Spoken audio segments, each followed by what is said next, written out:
can't even see my own face from here. The mosquitoes are really going to thank me for this, and the only reason why I'm taking this off is so I can like speak.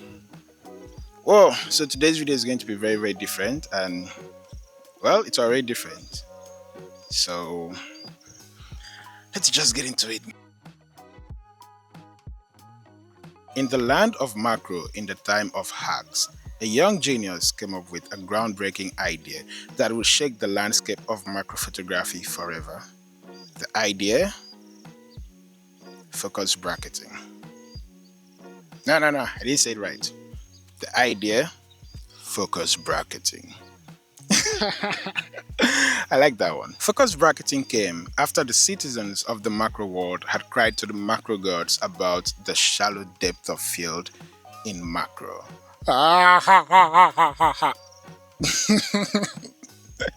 No jokes, but this is really serious. That was such a good time to run out of storage. Depth of field, a razor thin line. Shallow, just as the narrator's bank account. Am I the narrator? It did not let the macro heads nail their focus, as they ended up with out of focus or softly focused photos, and they cried unto the gods of macro. And the gods of macro, in their infinite mercy and wisdom, decided to bestow upon the macro heads focus bracketing. Focus bracketing is like a recipe that is meant to make the razor thin depth of field in macro photography become like a bread's width in macro photography. And I'm using bread because the narrator loves bread. And it was to achieve this by combining together all the razors that it got from the razor thin shallow depth of field of macro to get bread. I don't know how you combine razor to get bread, but yeah, that is just what focus bracketing does. Crazy, right? But this good thing wasn't going to be easy because no good thing is easy. It required stability, and humans are hardly stable. Well, it didn't just require stability from humans because it also required stability from the bugs. And bugs, well, they aren't stable as well. And I'm finding one right now, and none is here. To make focus bracketing actually achieve its main goal, it had to be innovated upon. That's a blunder, right? It had to be innovated upon again and again. And we now live in an era where we have machines. I don't know if machine is the right word. Like the OM1s of the camera industry, which have blazing speed, and these have been able to solve the stability problem of humans and of bugs, and help us achieve near perfect focus bracket results. Well, not near perfect, but 90% of the time.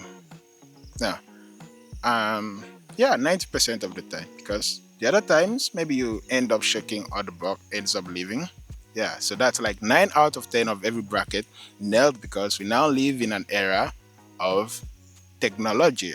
In a nutshell, this is the story of focus bracketing, but it doesn't end here. Well, with that fire intro, that is if it's actually fire, I want to welcome you to the video, which I don't need to welcome you to the video because you're already in the video, and today's video is going to be about focus bracketing. How to, why you should, and when you shouldn't. Well, just all the WH stuff, and yeah, so let's get into it.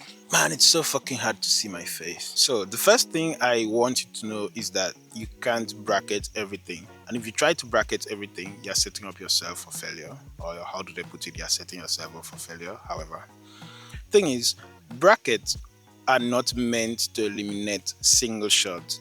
They're just there to complement the single shot. So there's a place for single shot and there's a place for bracket.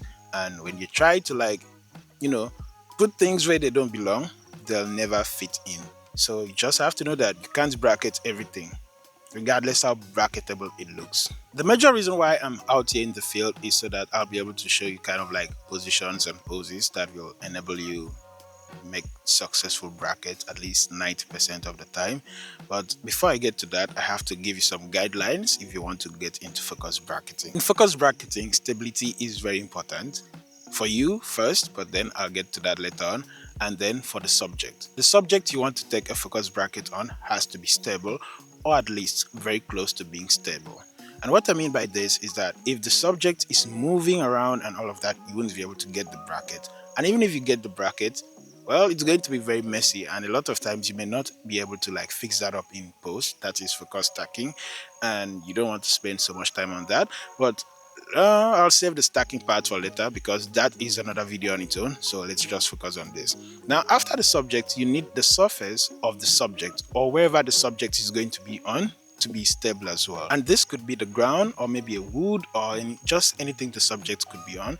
And if it's on any of those things which are stable, then it's an advantage for you because you are going to be able to nail the bracket easily. Another important thing to consider when trying to decide if you should go for a bracket is external factors. External factors like wind. Is wind affecting the subject's stability? Maybe like if it's on a leaf, is the wind blowing the leaf and making it shaky and all of that? I mean, even for single shots, it's very difficult to nail it if it's windy. So you have to take into consideration the wind level and just the wind direction. And if you can't block it or just maybe like reduce the intensity, then it's not safe to go for a bracket because you're just going to be wasting your time. And in situations like that, the best thing you can do is go for a single shot. For this next part, I'm going to use a camera to demonstrate just how it can be done, it should be done, and just how you'll get the result you want. So I'll drop this. Hold on, I should pin it, but I don't know. I'll just pin it. Give me a moment. If the subject is on the ground, all you have to do is keep your camera on the ground and just do the groundwork. I mean, that rhymes, right? Better be in focus. But if your subject or if your ground is kind of like messy, like this one right now, that is why you need gloves. And yeah, very important tip. Your clothing is very important in macro photography as well as focus bracketing if you want to get the right result, because if it's just my bare hands, I'd not feel comfortable dropping it here. But because I'm wearing a glove, I'd be able to just easily do this. And this way, I'm like not allowing my camera to be the one getting dirty. Instead, my gloves are the things getting dirty. And this way, it's so easy to maintain stability and just get the stack. So here's what I'm doing, just this and this. And then you have to note that your grip is very important in macro photography. You have to hold your camera in a very strong way, in a way that is going to make you very stable. So I just like have these other 3 fingers around here, and then this one here, and this one somewhere around here where I can like control this. And I have this one like this is holding 2 or 3. 2 are like on the bottom of the camera, like the back side of it, 1 on the lens, 1 on the front side, and then 1 this way. So let me get close and just show you what I mean. So 3 fingers that here, 1 finger on the shutter, and 1 other finger around here. Oh no, it's not focusing on me. Just, yeah, this one around here, so I can like control the dials or anything like that. And this other finger, which I have here, 2 of them are on the bottom of the camera. And this third one is on this side of the lens where I can like turn the focus or just anything, but it's mainly for support. And this other one, this one here, the naked one, it's not like naked, but you get the point, is on the front side of the lens, which I should open, but yeah, I'm not like using the lens. And I have this other one on the top just to maintain stability, because now this one, it prevents this from like kicking the camera so up. That's why I have it here. Like, I think I'll make a diagram, like a little drawing. So together, this is what I have. 3 here or 2, depending. And this last one is kind of like, entering this way. You get it now. And then this one here, and this one here, and then for this one, 1, 2, and then 2 extra here, then 1 on top. So that is how I hold my camera, and this way it makes me very stable and avoid shakes. So I'm just going to get back here. And yeah, because I don't want to get my camera dirty, I do this a lot. And if your camera has a strap, if it's a neck strap or any kind of strap, just I twist it around and just hold it. It adds extra stability. So yeah, this is really messy, but this is what I'm going to do. You grab right, and I'll go for the bracket, and boom, it's going to be done. This is a very easy kind of bracket, because I mean, you can't miss this type. Like, it's just there, it's just plain simple. So this is A very simple one. But then if the subject is above ground level or something, you can just do the same thing. But if, yeah, this is just a tiny box that I put my extra SD cards and extra battery in case I need it. Actually, this box, the Renox was in here, but I don't even use the Renox. So yeah, if it's a little bit above the ground, and you kind of like have something that just is the right height or almost the right height, then you could just keep it. I'm going to dirty the box, but anything for you. You can just keep it, and depending on the distance of the subject, you could have your camera lens here or your camera's bum bum. I didn't want to say bum bum, but I felt it would be more artistic to say bum bum than your camera's ass. I've actually said both now. So you drop it here, and then you still control the lens with your other fingers. And this way, you've been able to get a little bit of an elevation compared to just having it here and trying to like be stable. But then this is another style. You could have it this way and then do it this way. Like you support your hand with the whatever you're using for elevation, and then have the camera this way. But it's not as stable as just doing it this way. But then in some situations, you could have to just do it this way and it would still work. So that is another tip for how you can easily get brackets. So now in a situation whereby the subject is maybe at this level, yeah, you have to do it without, I mean, there's nothing you're going to carry that is going to be up to this point. And I believe most of us don't go around with tripod. It makes it hard, like, I mean, the entire purpose of macro photography is that it's light. And that is also why we have cameras like OM system, because it's all about light packing, light traveling. And if you just want to get into the bush and you're thinking of packing a tripod and all of that, man, it ruins the fun of it because you're traveling heavy. We don't do that here. So, see this pose? Yeah, better watch it. So, I don't know how to design this or how to like describe this, but I have this knee because this is the one I shoot with this hand, and this one is kind of like this way. I'm a tall guy, so it can look awkward sometimes. And then this hand here. Now I'm using my knee. Is this knee or lab? I don't know parts of the body. I wasn't listening in biology class.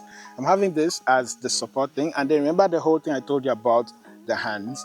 Now, because I'm above the ground, what I do is I expand my hand more. Like I'm expanding this more so that this ending side of my finger is able to see, like, join together and hold this one even more. Like, so I have a very tighter grip on the camera. So I'm here, and this other part of me could either be here, like it's on this other knee, or could be tucked in here depending on the distance and elevation I'm trying to get. So if I'm here like this, all I have to do is hope that the subject and the surface is going to be stable, and easy bracket. Or this, easy bracket. And it's also possible to like get your knees down if you have maybe like a knee pad or something that kind of like covers the ground, or maybe the ground is dry. But let's say the ground is not dry and you don't want to get your knees soaked or like just there. So this position is better. But if you want to, then you could just easily get your knees down, and this way still works, even this way. Anyhow, you can just get yourself to be stable, it works. And if you have to like get up, well, I don't usually do stacks that I'm like standing up, because I'm like, hey, just get a single and get out of here. But if you have to get up, which of course I do get up for stacks just a few times. If it's a spider with prey, yeah, I do. Yeah, spiders with prey, I do. I fucking love those. So yeah, this thing won't be able to capture me up. So this is going to be very freaking tough. I'll just move this way. Yeah, so if I have to be up for a stack, this is what I do. I like get my hands this way and try to be as stable as possible. Just now, if you are trying to like photograph something and this thing, well, it's kind of spiky, so I can't like really touch it. It's like, maybe let's say like a plantain body. I don't know how it's called, if plantation, however, you could easily because spiders are usually there. You could easily place your camera on the stove and just like tilt a little bit so you can see the screen, unless if your camera has this other kind of tilting screen. Just keep it there. It's going to be an easy way to take brackets. So like some of the spiders I capture on plantains and bananas, it's done that way. I just like place my camera there, hold my breath and take the shot. But if you want to like get a straight on shot stack of it, you just have to, and it's done. Remember, your hand grip, like the finger grip, is very, very important in this because it's what is going to like help you nail this. So that's it if you want to stand, and it's almost same if you want to squat. The most important thing is just being stable. Just try and be stable. And I'd like to show you how it's done, but this is the camera I use for bracketing, and I'm just using this one to demonstrate, but it's just the exact way I do it and I get the result. Should I say 90%? 95% of the time. Yeah, 95%. And those are in situ bracketing tips. There are ex situ bracketing tips, like ex situ whereby you like get the subject out of where it is and go somewhere else to like photograph it.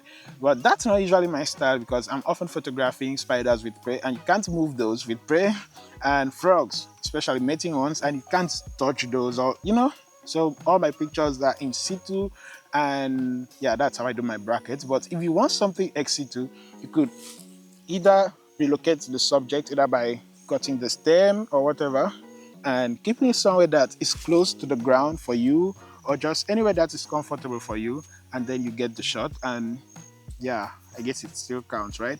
But then just make sure to return the subject to where you took it from. So that is a fine caterpillar there. I know you can't see it, but it's going to make this demonstration hard. So let's just say this fine caterpillar is here. Well, I already demonstrated that, right? So guys, bracketing is just as simple as that. All you need is to be stable. Just like nail everything on your own part and just have a cooperative subject. Like the subject has to be stable, and also hope that the external factors like the wind, they're going to be on your side. And then, well, if you have a camera like OM1 or just any other Olympus camera that can do autofocus bracket, then it's going to be very simple for you because all you have to do is click the button and relax, and it's done. So yeah, I have other focus bracketing tips and other videos, one which I'll link up, and that was about over bracketing because yeah, sometimes you kind of like over bracketing is a thing, and yeah, the video is linked up. It's from last year and it's still like it still applies today, so just go check out that video. And I don't know, kind of like feeling sad to end this video. I think I kind of like just love being out here and doing this video. So I guess that's it, right? It's so hard to say that. So if you want to purchase a Signostech diffuser, you can do so with my link. It's in the description and in the comment section. And if you do that, you're getting a 10% off the diffuser. So yeah, that's kind of like my gift to you today. And if you also want to gift me something, because yeah, I've given you something today, and that is the diffuser, could donate a coffee to support the channel, and this way we keep creating more videos more consistently. And another way to support the channel is just hitting the like button, the subscribe button, and that helps keep the motivation high and just make me know that someone is watching, right? So that's it for this video. I'm David Joseph, macro wildlife photographer based in Nigeria. I know I hope this stuff is like getting the audio clearly. That's why I hold it sometimes, most of the time now. I'll see you next time, and I'm missing you already. Bye. You're still here? Yeah, like really, bye. It's time to get up and go home. Bye. Bye. Seriously, bye. Okay, get down.